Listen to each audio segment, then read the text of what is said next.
नमस्कार दोस्तों, जम्मू एंड कश्मीर से एक और बहुत दुखद घटना सामने आ रही है।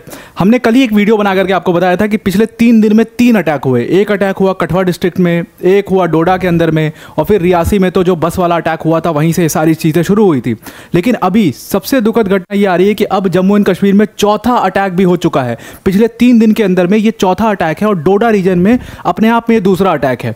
तो अब जैसे ये न्यूज़ सामने आई, सबसे पहली चीज़ तो ना कि ये इतने सारे अटैक हो गए पिछले 3 दिन के अंदर में कि कंफर्म नहीं हो पा रहा था कि ये न्यूज़ एक्चुअल में सच है या वही जो डोडा के अंदर में गोलियां चली थी उसी का एनकाउंटर जो है अभी तक चल रहा है और वही कंटिन्यूड अटैक है। तो 3 ही हुए हैं, चौथा नहीं, ये पैनिक क्रिएट करने के लिए कह दिया गया होगा, ऐसा समझ में आ रहा था। तो मेरे कई सारे फ्रेंड्स भी रहते हैं, बिकॉज मैं खुद भी बहुत ज़्यादा शॉक था कि जम्मू कश्मीर में अटैक्स तो होते हैं, टेररिस्ट अटैक हुए हैं, पहले भी हुए, पुलवामा भी हुआ था और उसके पहले भी अटैक हुए थे, लेकिन ऐसा अटैक, इतना रिपीटेड अटैक्स कभी देखने को नहीं मिला, और वो भी इतनी ऐसी जगहों पर जहाँ पर बड़ी डिप्लॉयमेंट होती है आर्मी की। मतलब जम्मू रीजन को काफ़ी ज़्यादा, जो पूरा जम्मू रीजन है जिसमें जम्मू, डोडा, कठुआ ये सारे डिस्ट्रिक्ट आते हैं, सांबा वगैरह, ये जो रीजन है इसको माना जाता है काफ़ी सेफ रीजन है और टेररिज्म फ्री रीजन है। लेकिन यहाँ पर 4 अटैक हो जाएं 4 दिन में, अपने आप में बहुत बड़ी बात है। तो मैंने जो अपने फ्रेंड्स को कॉल किया ये कंफर्म करने के लिए, जो लोग वहाँ पर लोकल्स रहते हैं, कि ऐसा सच में हुआ है, सच में वहाँ पर पैनिक का माहौल है या ये वही अटैक है उसको कंटिन्यूड चल रहा है। तो वहाँ के लोगों ने, मतलब वहाँ के मेरे फ्रेंड्स ने कंफर्म किया कि चौथा अटैक हुआ जम्मू एंड कश्मीर में। और अभी तो मेन स्ट्रीम मीडिया उस तरीके से इसको कवर नहीं कर रहा है, लेकिन उन्होंने बोला यार आदित्य, यहाँ पर ऐसी सिचुएशन हो चुकी है कि एक एक बच्चा जो है वहाँ पर पैनिक में है, और राष्ट्रीय राइफल्स और फोर्सेस जो है, सिक्योरिटी फोर्सेस, वो भी पैनिक में इवन, क्योंकि उन्होंने भी एक्सपेक्ट नहीं किया था। This has come out of the blue, और ऐसा नहीं है कि ये चीज़ एकदम अचानक से हो गई। मैं अभी आपको दिखाऊंगा, ये चीज़ें अप्रैल से चल रही थी। थोड़े थोड़े मूवमेंट जो हैं टेररिस्ट के जगह जगह पर देखे जा रहे थे, जिसके बाद राष्ट्रीय राइफल्स उसको सर्च ऑपरेशंस अपने कर रही थी। स्पेशल पुलिस ऑफिसर एसपीओ जिनको कहते हैं, वो अपने सर्च ऑपरेशंस कर रहे थे। लेकिन जो यहाँ पर लोग हैं वो बिल्कुल पैनिक में आ चुके हैं, और आर्मी ने पूरी तरीके से इस पूरे जम्मू रीजन को सीज कर दिया है। एक एक चीज़ चेक की जा रही है, अलग अलग जगहों पे चेक पोस्ट लगाए गए हैं। तो ये सच में है, ये चौथा अटैक हो चुका है जम्मू एंड कश्मीर में। अगर आप भी ये वीडियो देख रहे होंगे तो आपको भी शौक हो रहा होगा, और उतना ही शौक मैं भी था, लेकिन ये घटना बिल्कुल सच है। एक बार फिर से ये जैसा कि मैंने आपको बताया, डोडा डिस्ट्रिक्ट में हुआ है, और इसमें हमारे एक जो राष्ट्रीय राइफल्स के जवान हैं वो इसमें इंजर हुए हैं, उनको हॉस्पिटल में एडमिट किया गया है। बहुत क्रिटिकली इंजर्ड नहीं है वो इंजर हुए हैं और उनको हॉस्पिटल में एडमिट किया, उनका इलाज चल रहा है। और अब पूरे डोडा डिस्ट्रिक्ट के अंदर भी इसको माना जा रहा है कि सेकंड एनकाउंटर है।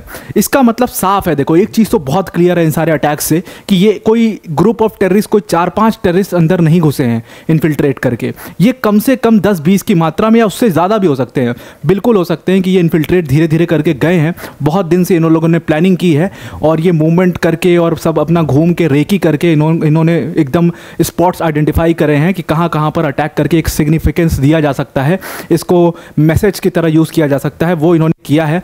और अभी मैं आगे आपको दिखाऊंगा कि ये सारी चीज़ें कितने टाइम से चल रही थी।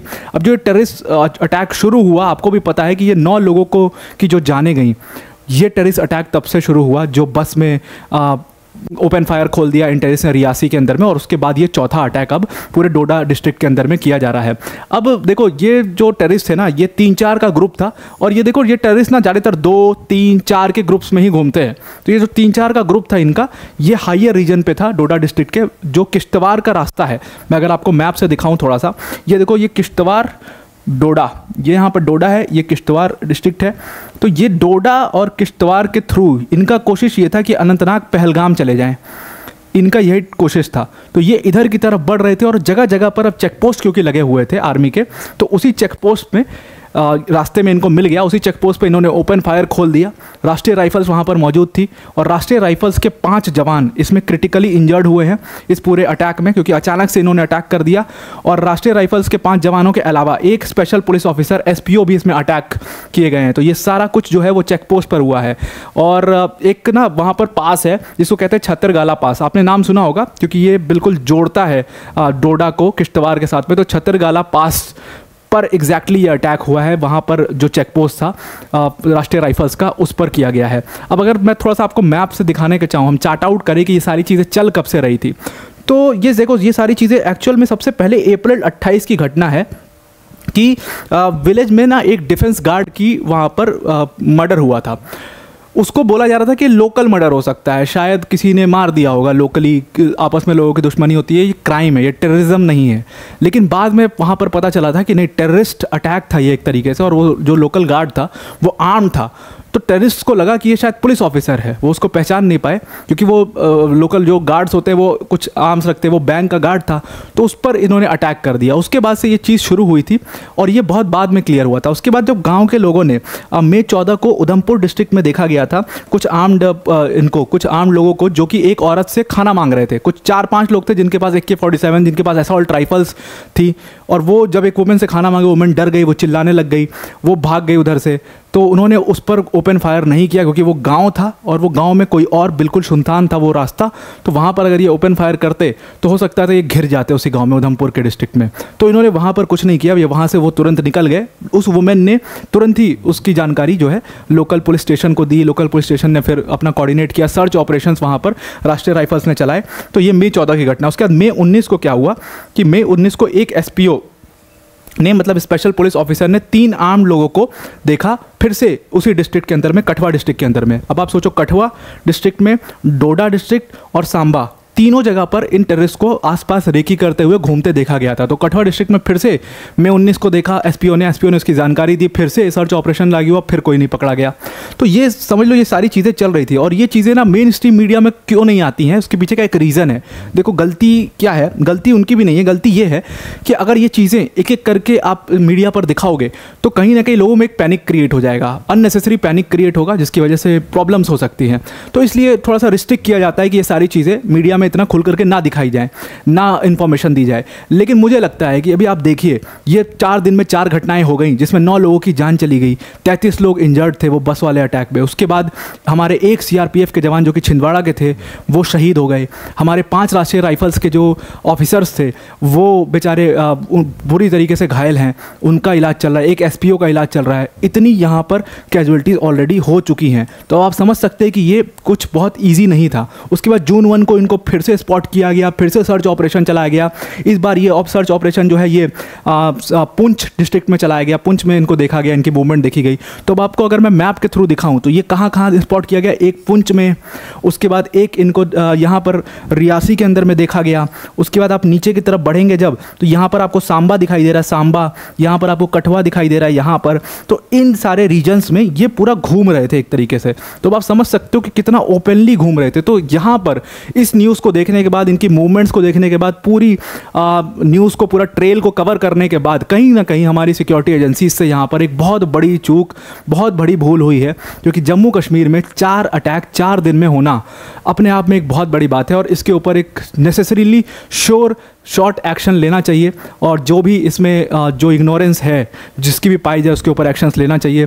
गवर्नमेंट काफ़ी ज़्यादा इसको सीरियसली देख रही है, और डिफेंस मिनिस्ट्री का भी इसमें बयान आया है कि हम बहुत सीरियसली इस मैटर को लेंगे, और इस मैटर को होम मिनिस्ट्री और डिफेंस मिनिस्ट्री मिल करके सॉल्व करेगी through local policing also and through राष्ट्रीय राइफल्स डिप्लॉयमेंट ऑल्सो। तो पूरे राष्ट्रीय राइफल्स की ऑलरेडी वहाँ पर डिप्लॉयमेंट कर दी गई है। बोला गया है कि 4-5 और टेररिस्ट हो सकते हैं प्रोबेबली, तो अभी भी सेफ नहीं है पूरा रीजन। हालांकि बहुत सारे इसमें टेररिस्टों को एलिमिनेट भी कर दिया गया है। अब मैं आपकी ध्यान एक बहुत इंपॉर्टेंट चीज़ पे लाना चाहता हूँ। जो 4-5 टेररिस्ट को एलिमिनेट किया गया है ना, इसमें उनके पास से जो हथियार मिले हैं सारे पाकिस्तानी मेड हथियार मिले हैं। उनके पास से जो सामान मिले, जो चॉकलेट्स मिले, जो खाने पीने का सामान था, वो सारे पाकिस्तानी मेड आइटम्स थे। तो इसमें सीधा सीधा जो लिंकेज है वो पाकिस्तान के साथ है, और मुझे लगता है पाकिस्तान की ये जो हरकत है ये अब बिल्कुल सर से ऊपर पहुंच चुकी है, और इंडिया को इस पर स्पेशल एक तरीके से एकदम बिल्कुल लड़ के डट के बिल्कुल कदम उठाना चाहिए पाकिस्तान के खिलाफ। बिल्कुल भी जैसे पुलवामा के बाद हमने जवाब दिया था पाकिस्तान को, वैसा कुछ जवाब प्लान करना चाहिए इंडिया को, और प्लानिंग करके वो जवाब देना चाहिए ताकि उसको हमेशा याद रहे। बिकॉज ये जो पाकिस्तानी मेड आइटम्स मिले हैं, क्लियर कट यहाँ पे बताया गया कि बॉर्डर, और हमारे आर्मी चीफ चिल्ला चिल्ला के बहुत बार बोल चुके हैं कि बॉर्डर से इन्फिल्ट्रेट करते हैं ये लोग, और ये इनको कहीं ना कहीं पाकिस्तान शरण देता है, इनको कहीं ना कहीं पाकिस्तान। अब देखो, ये जो कोशिश कर रहे थे, मैंने आपको बताया मैप्स के थ्रू कि ये जो जाने की कोशिश कर रहा था यहाँ पर पहलगाम, तो ये पहलगाम क्यों पहुँचना चाहता है? बिकॉज अनंतनाग डिस्ट्रिक्ट के अंदर अपने आप में कई सारे हाइड आउट्स हैं इनके। तो वहाँ पर ये जा करके छिप जाएंगे, कुछ दिन वहाँ पर रहेंगे, जब मामला ठंडा हो जाएगा तो निकलेंगे और फिर ये निकल लेंगे अपना पीओके वाले एरिया में। तो इनके लिए, इन जैसे लोगों के लिए, और जो लोग भी इनको शरार देते हैं, उन सबको इस एकदम स्ट्रिक्ट एक्शन इन लोगों के खिलाफ लेना चाहिए। पाकिस्तान के खिलाफ भी स्ट्रिक्ट एक्शन यहाँ पर होना चाहिए। तो आई होप आपको ये पूरा आर्टिकल समझ में आ गया होगा। बिल्कुल जम्मू एंड कश्मीर में डर का माहौल है, 4 दिन में चौथा अटैक ये हो चुका है। तो आज के लिए इतना ही। अब वीडियो को एंड करने से पहले अनअकैडमी टीम की तरफ से एक बहुत बड़ी अनाउंसमेंट है कि इस बार यूपीएससी सीएससी 2023 के जो रिजल्ट्स आए उसमें अनअकैडमी टीम ने 300 से भी ज़्यादा सिलेक्शंस दिए, जिसमें all India rank 1 Aditya Shrivastava sir भी हमारे ऑनलाइन प्लेटफॉर्म के लर्नर थे। तो आप समझ सकते हो किस तरीके की क्वालिटी अनअकैडमी आपको प्रोवाइड करती है। तो ये जो अनअकैडमी की सक्सेस है, इसको हम अकेले सेलिब्रेट बिल्कुल भी नहीं करना चाहते हैं, बल्कि अपनी वर्ल्ड अफेयर्स की ऑडियंस के साथ मिल करके सेलिब्रेट करना चाहते हैं। और इसीलिए हमने अपनी यूपीएससी सीएससी की कोर्स फीस, जिसमें 1.5 लाख 2 लाख तक आपके रुपए लग जाते हैं, उसमें बिगेस्ट एवर प्राइस ड्रॉप किया है और इस फीस को कम करके हमने सिर्फ और सिर्फ 29,999 कर दिया। मतलब इस प्राइस में, इस डिस्काउंटेड प्राइस में आपको इंडिया के top educators like Prateek sir, like Mrinal sir, like Madhukar sir जैसी फैकल्टीज यहाँ पर आपको पढ़ा रही होंगी। कुछ नहीं करना है आपको, सिंपली डिस्क्रिप्शन में जाना है, एक लिंक दिया हुआ है, उस लिंक पर क्लिक करना है, जहां पर यूज़ कोड का ऑप्शन आएगा, वहां पर आप सिंपली APYT10 यूज़ कर लीजिएगा, तो आपको डिस्काउंटेड प्राइस पर ये कोर्स अवेल हो जाएगा। तो आई होप आपको जम्मू एंड कश्मीर का पूरा आर्टिकल समझ में आ गया होगा। आज के लिए इतना ही। Thank you and have a nice day.